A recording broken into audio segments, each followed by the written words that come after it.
Bonjour à toutes et à tous, bienvenue dans cette nouvelle pause végétale. J'espère que vous allez bien, que vous êtes en forme. Aujourd'hui je vous retrouve avec mon vieux Gizmo qui est en train de me faire un gros ronron. J'espère que je ne vais pas trop le déranger en papotant avec vous dans cette vidéo. Aujourd'hui ça va être une vidéo blabla, hein. Je ne vais pas vous montrer mes plantes aujourd'hui, pas faire d'update, etc. Mais je voulais vous parler un petit peu de ce qui se passe actuellement dans ma vie professionnelle en tant que sophrologue, parce que peut-être que ça peut vous intéresser, hein. J'ai déjà eu des messages privés de personnes qui voulaient savoir un petit peu comment ça se passait, ce que j'allais pouvoir proposer plus tard en tant que thérapeute. Donc voilà, je fais un mini point avec vous. Et juste après, eh bien, je vous parlerai de l'anecdote des puces de sol. Je vous avais demandé dans ma dernière vidéo si vous étiez intéressé par cette anecdote, puisque ça concerne mon appartement, mes chats et puis globalement aussi les plantes. C'est une anecdote qui m'est arrivée l'été dernier, qui est ma foi assez rigolote. Donc voilà, si vous voulez cette story time, eh bien je vous invite à regarder cette vidéo jusqu'au bout.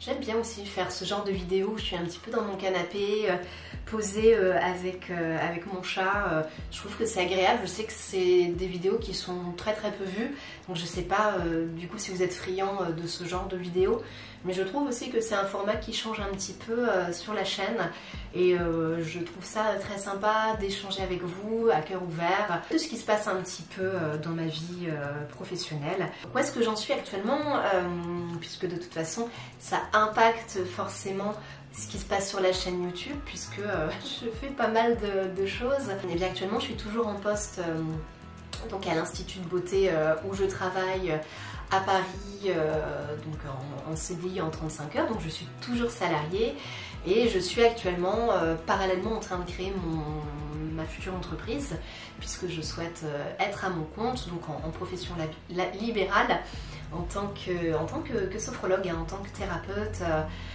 Donc ça avance petit à petit puisque je travaille à côté, donc forcément je suis ralentie par mon activité actuelle, mais je tiens le coup.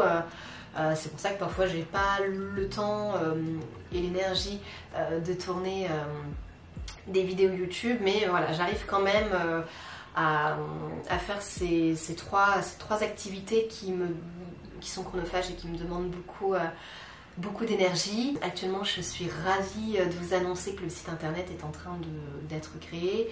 Puis je fais tout moi-même, hein, donc forcément c'est énormément de temps, c'est de l'investissement à 100%.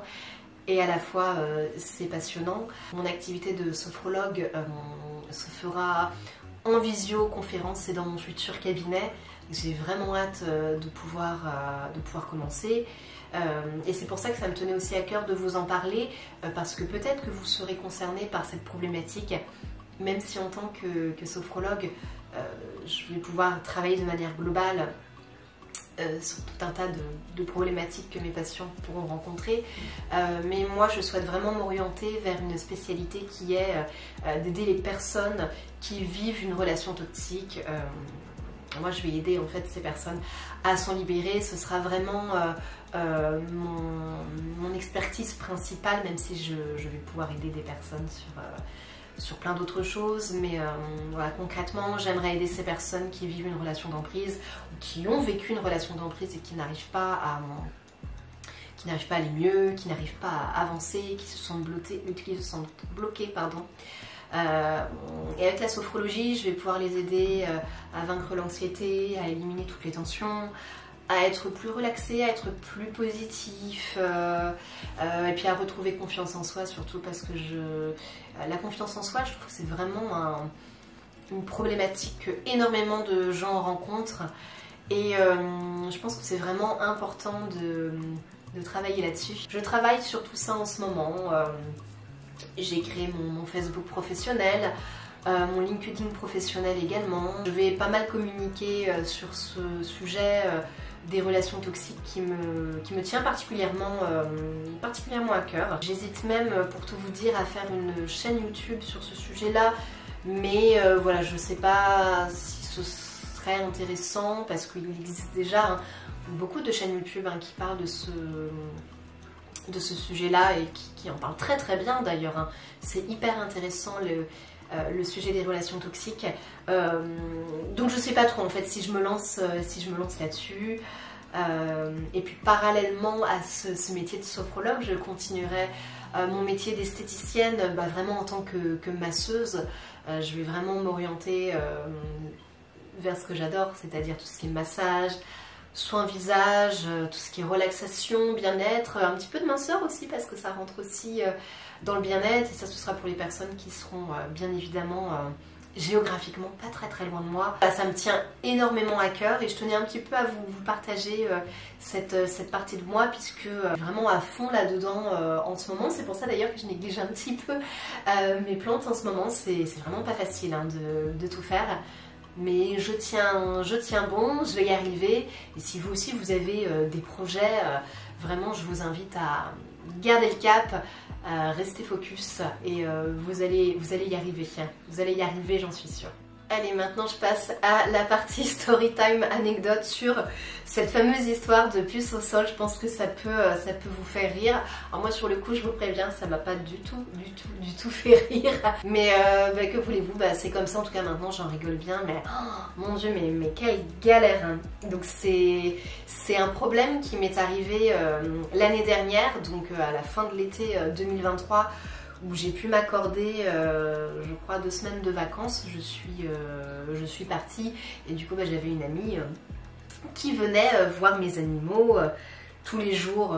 Voilà, ça s'est très bien passé. Pour commencer cette anecdote, j'avais déjà remarqué que 2 de mes chats, notamment Fripon, le petit noir et blanc, et Vanille, que vous voyez plus rarement, le petit roux crème, j'avais déjà remarqué qu'ils avaient chopé des puces, puisque quand je les caressais, je me retrouvais avec plein de crottes de puces dans la main. Enfin, vraiment le truc déjà infâme qui commence déjà très mal. Et il se trouve que ça fait plus de 10 ans maintenant que j'ai des chats et j'ai vraiment eu très peu de puces. Et à chaque fois que j'avais, enfin les rares fois où j'avais eu ce problème, je les traitais et puis en fait en 24 heures c'était terminé. Et là ça a duré des mois et c'était mon fripon notamment qui était le plus atteint, le pauvre, parce que vraiment il se déplumait, il a fait une allergie aux piqûres de puces, aux piqûres morsures, je crois qu'on dit plutôt morsures. Et le pauvre il a commencé à perdre beaucoup de poils, il y avait des endroits où il était hyper dégarni, ça me faisait hyper mal au cœur. Il avait des croûtes partout le pauvre, donc il arrêtait pas de se gratter. Et alors bien évidemment je l'avais traité, enfin j'avais traité d'ailleurs toute la famille, donc je lui ai mis un collier anti-puce, je lui ai mis une pipette. Je voyais pas trop de différence d'ailleurs, mais bon, bien le moment où je dois partir en vacances, je communique cette information à ma copine qui vient s'occuper de mes chiens en disant bon, voilà, fais quand même attention parce qu'elle a des chiens, et je lui ai dit fais quand même attention parce que voilà, a priori les puces je m'en suis pas encore débarrassée malgré les pipettes anti-puces et le collier anti-puces. Bon, méfiance. Donc ma copine me dit oh là là, j'espère que ça va pas empirer. Moi j'ai déjà été envahie de puces, j'ai horreur de ça, c'est horrible. Donc, déjà je commence un peu à culpabiliser en me disant mon dieu, si ma copine elle chope des puces ça va être de ma faute, enfin horrible. Mais bon, ouais, je pars quand même. Moi qui pars rarement en vacances, j'allais pas tout annuler pour des puces. Je crois que je les ai retraitées avant de partir. Bon. Mes vacances se passent, elles me donnent des nouvelles tous les jours, tout va bien. Et puis la veille de mon retour en vacances, elle m'envoie un message et elle me dit Elena, tu as une invasion de puces au sol. C'est terrible. Moi, si vous voulez, j'ai jamais eu ce genre de truc. Donc, en plus, je suis quand même très à cheval sur l'hygiène, etc. Donc, je lui dis, mais comment ça, une invasion de puces? Enfin, ça veut dire quoi, une invasion de puces au sol? Je lui dis, comment tu t'en es rendu compte? Donc, je vous rappelle, c'était fin de l'été, donc il faisait encore très chaud. Et elle me dit, bah, c'est simple, en fait. Quand tu rentres chez toi, t'es jambes nues parce qu'il fait chaud et t'as une trentaine de puces qui te sautent sur les jambes. Donc là, je vous laisse imaginer un petit peu ce qui se passe dans mon cerveau. Ah mais mon dieu, mais j'ai passé la nuit à faire des cauchemars parce que je rentrais le lendemain en me disant mon Dieu, mais quel enfer, mais c'est insupportable, mais mon Dieu, mais mes pauvres chats, mais comment c'est possible, comment je vais m'en débarrasser.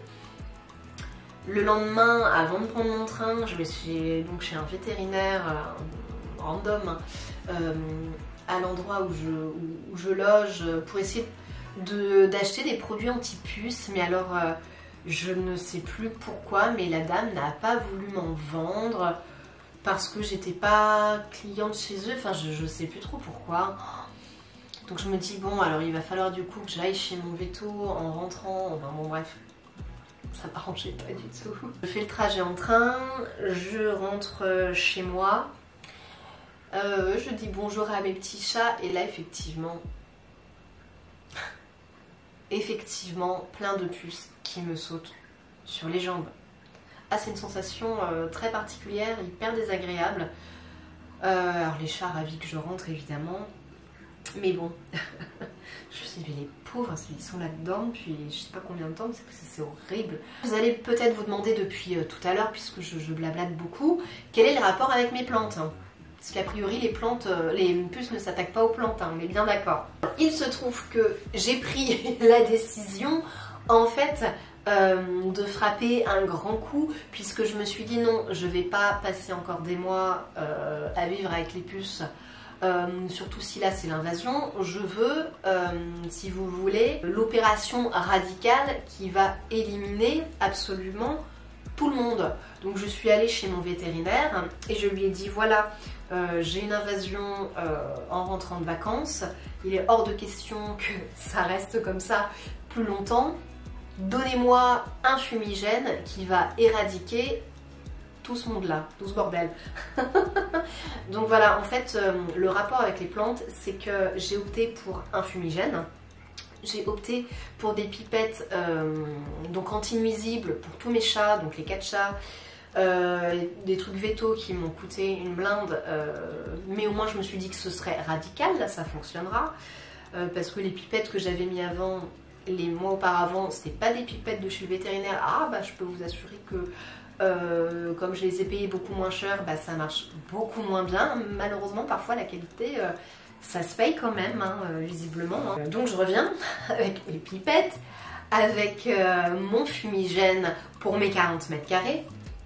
Donc il faut savoir qu'un fumigène, vous ne pouvez pas l'utiliser si vous avez des animaux à l'intérieur.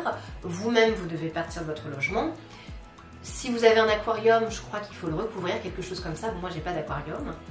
Et c'est surtout qu'il ne faut pas laisser les plantes avec un fumigène. Sinon, vous avez vos plantes qui meurent. Donc je mets les pipettes sur mes chats. Je mets mes chats dehors. Les amis, j'ai dû mettre la totalité de mes plantes dehors, toute seule. Pour rappel, j'en ai plus de 80. Et moi je suis... Enfin bref, il faut que je prenne un escalier. Pas d'ascenseur. Ah bah je me suis fait les cuisses, hein. Là c'était pas la peine d'aller à la piscine ou d'aller à la salle de sport. Je peux vous dire que je me suis fait les cuisses, hein. J'ai dû mettre toutes mes plantes dehors. Ça m'a pris un temps pas possible. Je n'en pouvais plus. Les amis, je suis en cours de montage et je vous insère cette toute petite séquence parce que j'ai oublié de vous préciser quelque chose d'important par rapport au fumigène. Donc, pourquoi j'ai souhaité tout de suite prendre un fumigène et pourquoi c'est radical, parce que peut-être que ça peut vous intéresser. En fait, le fumigène... par rapport aux puces, ça détruit les puces sur tout leur stade d'évolution, que ce soit de l'œuf à la puce adulte. Donc si par exemple vous avez une invasion et que vous en avez dans les plaids, j'en sais rien moi, les rideaux et compagnie, que y a des œufs qui sont invisibles, je sais pas moi, dans votre lit, dans vos vêtements, enfin c'est horrible, mais peu importe, le fumigène détruit la puce. une fois de plus de l'œuf jusqu'à la puce adulte. Donc c'est pour ça que j'ai opté pour cette option. J'ai mis le fumigène au milieu de mon appartement, en tout cas j'ai essayé. Donc l'appartement, plus de chat, plus de plantes, voilà. Je l'ai mis en route, j'ai tout fermé. J'ai fait en sorte que les chats ne puissent plus rentrer dans l'appartement parce qu'il y a une chatière. Et j'ai laissé le fumigène agir, alors je crois que c'était 3 heures. Voilà, en espérant que ça fonctionne parce que le fumigène, je crois que c'était aussi 40 €. Enfin voilà, c'est quand même un coût effectivement, hein, mais bon bah écoutez, il n'y a pas le choix. Moi je me voyais pas du tout vivre avec les puces et que cette problématique s'éternise. J'ai attendu les 3 heures. Alors les chats ont beaucoup râlé hein, parce qu'évidemment eux, ils voulaient rentrer dans leur appartement, mais c'était hors de question qu'ils rentrent, hein, puisque pour leur santé, non, c'est hors de question. Et je crois que je suis allée me balader, il faisait beau, enfin... Et puis bah voilà, au bout de... J'ai bien attendu 4 heures, et puis après j'ai pu reprendre possession de mon logement. Enfin, j'ai bien suivi les instructions qui avaient marquées sur le fumigène. Et donc là, rebelote, c'est-à-dire que bah, les 80 plantes qui étaient dehors, il a fallu... que je remonte tout, toute seule, et je n'en pouvais plus. Et le lendemain, je reprenais le boulot, mais je vous assure, je n'en pouvais plus. C'était horrible. Et le lendemain et le surlendemain, j'avais mal aux cuisses. C'était horrible, comme si j'avais fait une séance de sport ultra intensive. Enfin, vraiment, c'était vraiment... Ah, c'était vraiment quelque chose, cette anecdote, c'était vraiment particulier. Alors maintenant que cette anecdote est terminée, vous allez me demander, bah, est-ce que ça a marché? Est-ce que ça valait le coup de mettre les 80 plantes dehors avec les chats et de faire péter un fumigène? Est-ce que j'ai encore des puces au sol? La réponse est que ça a été radical. J'en ai vu 2-3 courant de la semaine, ça devait être les dernières qui ont survécu. Après, plus rien, plus aucune puce. Donc effectivement, les fumigènes, ça fonctionne. Alors c'est sûr que, oubliez l'écologie, hein, je pense que ça détruit la faune et la flore. Bah, c'est pour ça qu'il faut que toutes vos fenêtres soient fermées, votre porte soit fermée, que vous soyez dehors avec les animaux et les plantes. C'est sûr que vous n'avez plus aucune bête, insecte, araignée, tout ce que vous voulez en vie dans votre logement, ça c'est sûr. C'est radical. Heureusement, moi en plus, j'ai pas de parquet, c'est du carrelage. Donc, d'ailleurs, l'avantage du fumigène, c'est qu'en fait, bah, ça s'infiltre partout en fait. Hein. Donc, franchement, nickel, plus aucune puce. J'étais absolument ravie. Voilà, je sais pas si cette anecdote vous aura fait sourire, vous aura fait rire. Mais voilà, c'était un petit peu long à raconter dans une vidéo classique, donc je préférais faire une vidéo sur cette petite story time parce que franchement c'était particulier et je vous assure que pour quelqu'un qui collectionne les plantes et qu'on a autant que moi, franchement c'était mais horrible. Voilà les amis, bah écoutez, j'espère que cette vidéo blabla vous aura plu. En tout cas, j'ai pris plaisir à vous parler un petit peu de mes projets à venir et puis de cette anecdote sur cette invasion de puces horrible. Gizmo est resté hein, pendant tout le temps de cette vidéo. Mon vieux garçon, je suis contente, il ronronne à mes côtés, il est très content d'avoir des câlinos. C'est mon vieux garçon qui n'a jamais quitté sa maman. Oh bah oui mon petit cœur, tu es tellement mignon. En tout cas, je vous souhaite de passer une très belle journée. Prenez soin de vous. N'hésitez pas, comme d'habitude, à vous abonner si ce n'est pas encore fait. C'est gratuit, puis ça soutiendrait mon travail. N'hésitez pas à me mettre un petit pouce bleu, ça fait toujours hyper plaisir. Et puis ça fait plaisir aux petits chats également. N'hésitez pas à partager la vidéo à vos proches. En tout cas, je vous fais de très gros bisous, prenez soin de vous, et puis je vous dis comme d'habitude, à très bientôt pour une prochaine pause végétale. Salut!